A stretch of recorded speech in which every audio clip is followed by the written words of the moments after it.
Two people are behind bars connected to a murder that took place at the Pit Stop Bar and Billiards in Kinston Friday afternoon.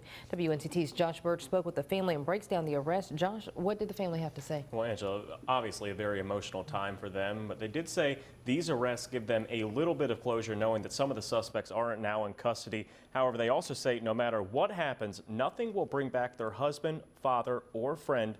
In the words of a widow, their lives are forever changed. Chad was a very loved man, and it's showing right now. The community has definitely stepped up. The pit stop in Kinston has gone quiet. Where people walked in, now flowers, and where glass sat untouched, now bullet holes. Chad Bostic, a husband, father of 3 teenage girls, and the owner of the pit stop, was killed during a robbery on Friday. His wife Joy, who didn't want her face shown, was there at the time after bringing him lunch. Heard the back door open and heard somebody say, "Give us all your money." Next thing you know, two gentlemen came down the steps into the bar area waving their weapons around. One of those men, Justin Lynch, has now been arrested and charged with murder.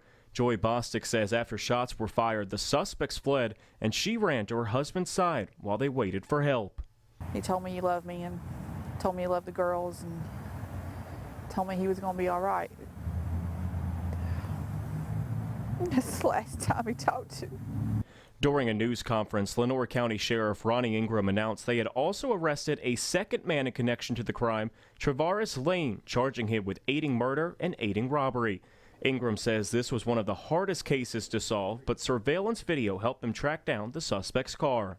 Literally, once we found the vehicle on Saturday morning, that put the ball rolling. Ingram says there may still be more suspects linked to the case on the loose. While the arrests have given the family some closure, Joy Bostic says it hasn't brought them sympathy.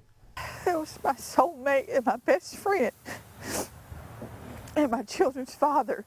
They deserve no forgiveness.